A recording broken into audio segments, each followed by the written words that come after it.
Partamos de nossa existência. Esse é o caminho mais próximo e, evidentemente, o mais natural. Mas não de nossa existência refletida de forma sofisticada, tal como a podemos circunscrever agora. As questões: quem sou? De onde vim? Que devo fazer? Para onde vou? Expressões das célebres questões de Immanuel Kant, de absoluta importância na ordem do filosofar, não surgiram ainda com esta forma. Estamos em um momento bem anterior. Estamos nascendo. Passamos vários meses no útero de nossa mãe. Agora, aproxima-se o parto, o momento em que ela nos dará a luz. Na hipótese de que a gestação tenha sido normal e nossa mãe, bem como o nosso meio familiar e social, tenham conseguido nos preservar de choques e ataques de doenças e de outros desconfortos, a vida no útero é bastante protegida. Um líquido na temperatura certa nos envolve, a nutrição e a respiração estão garantidas, a posição no espaço é, por assim dizer, absoluta, na medida em que não temos que lutar constantemente para nos aprumarmos. A quantidade de luz é adequada para nossos frágeis olhos e a de som para nossos ouvidos. Há espaços e condições para que nosso processo de formação chegue a bom termo e para que nossos processos fisiológicos se desenvolvam e amadureçam. Temos, é verdade, uma vida interna intensa, sonhos e agitações, etc., mas pelo menos por fora estamos, em princípio, minimamente garantidos. Mas o momento do parto se aproxima, com desafios que colocarão em xeque toda a nossa possível sensação de segurança até então. Aproxima-se o espasmo do nascimento. Então, subitamente, somos expulsos ou retirados contra qualquer coisa que pudéssemos imaginar fosse a nossa vontade do receptáculo em que estávamos tão bem acomodados. De um mundo homogêneo, protegido, somos conduzidos a uma situação de pura estranheza. Nada mais de suavidades. O contato de nossa pele frágil, mesmo com o mais delicado dos tecidos com o qual possamos nos envolver, será sempre um atrito. De uma só vez, nossa precária organização física terá de ser como uma quantidade inusitada de novos estímulos e provocações. Teremos de inspirar ar, que entrará frio em nossos pulmões, em um atrito agressivo. Acomodados em nosso berço, estamos, em um primeiro momento ao menos, em uma situação de enorme desconforto. Tudo é estranho, luzes, cores, sons, sensações, posições, pesos, estímulos, nossos próprios órgãos chamados à vida autônoma. Tudo choca, tudo é o outro. O mundo está para além de nós. Vem a nós de forma desconfortável, mas incisiva, inelutável, inegável. E uma primeira lição decisiva e profundamente filosófica emerge já dessa multidão de experiências. Nascer é atritar a realidade, e viver é atritar o real. Uma vez nascidos, nada fará com que voltemos ao estado anterior. Nada será capaz de reproduzir nossa inocência original. Nada fará com que tenhamos sido não nascidos. Agora, estamos apaziguados, protegidos, em nosso berço confortável, mas, de certo modo,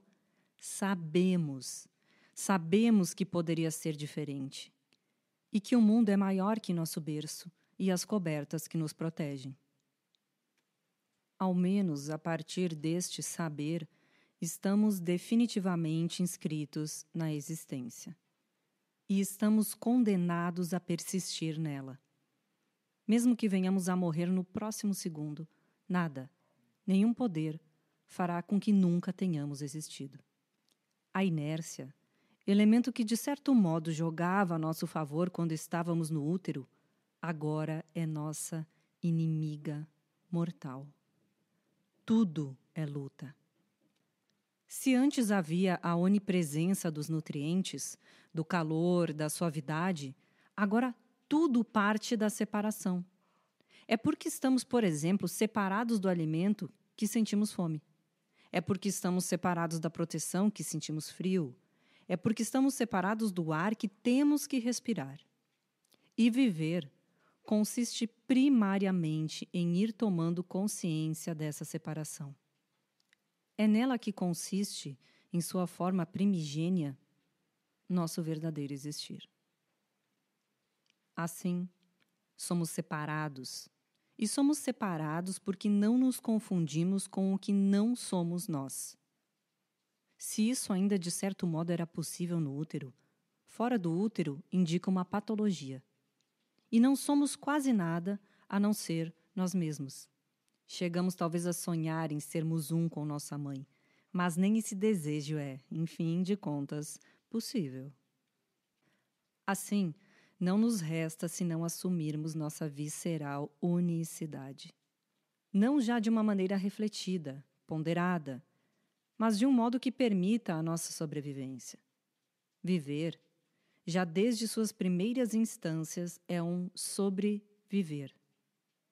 Viver por sobre a infinidade de circunstâncias que nos desafia continuamente, embater-se nas ondas da existência, viver apesar das infinitas armadilhas da vida. Cada minuto, cada segundo é, na verdade, a proclamação de uma sobrevivência. Significa que, apesar do peso que a vida representa, dos perigos inerentes a ela, nós somos capazes de achar saídas das infinitas situações que se sucedem e que podem significar simplesmente o nosso fim. Podemos assim compreender que o nascimento e o que lhe segue em termos de adaptação ao mundo é uma das maiores, se não a maior, e mais decisivas crises pelas quais passa o ser humano.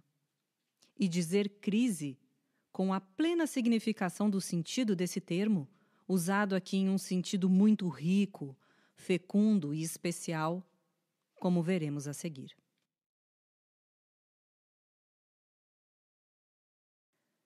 Crise. Eis que quem nasce está às voltas contra a sua vontade com uma gigantesca crise. Todas as suas certezas, toda a sua confiança na inércia do indiferenciado que o útero lhe significava, foram reduzidas a nada, graças à vida propriamente dita, que lhe reservou um enorme volume de surpresas em tão pouco tempo. A crise é, assim, segundo o sentido que aqui lhe damos, uma das vivências mais originais do ser humano, se não a mais original. Mas como deve ser aqui entendida a palavra crise? Certamente, não no sentido banal a que estamos acostumados. A crise não deveria ser, nunca, compreendida como um obstáculo intransponível, como a decadência, a desagregação ou a pura catástrofe. Crise origina-se do grego crino, adequado a um grande conjunto de sentidos: distinguir, discernir, julgar, acusar, condenar, explicar uma questão, interpretar, apreciar, avaliar. E crise, crises, significa, entre outras coisas, ação ou faculdade de separar, de discernir, luta, decisão, juízo, sentença, resultado, desenlace. É assim facilmente perceptível que a palavra crise, em sua etimologia, envia muito mais para uma situação de tensão e decisão do que para um acontecimento de catástrofe absoluta ou de decadência irreparável. Crise significa, assim, antes, uma situação a respeito da qual uma determinada decisão tem de ser tomada. Significa o rompimento com a lógica do passado e o equacionamento e interpretação precisos das condições do presente. Significa a capacidade potencial de julgar o sentido do passado, significa a possibilidade de discernir os elementos do passado e do presente no sentido da construção do futuro. Portanto, crise já tem, na própria palavra, um potencial positivo, ao qual não estamos absolutamente familiarizados no dia a dia. Pois a disseminação da palavra crise, ao mesmo tempo em que, por um lado, acostuma as pessoas a pensá-la como uma negatividade pura ou um limite destrutivo, por outro lado, banaliza e amortece seu poder questionador, sendo que esses dois aspectos são dois lados de uma mesma moeda. A leitura meramente negativa do termo crise faz com que, consciente ou inconscientemente, tenhamos medo dela, da negatividade que ela representa. E, ao descurarmos a sua dimensão profundamente positiva, abdicamos de aproveitar o tempo da crise para encetar as modificações necessárias nas condutas pessoais e sociais. Cria-se, assim, um círculo vicioso.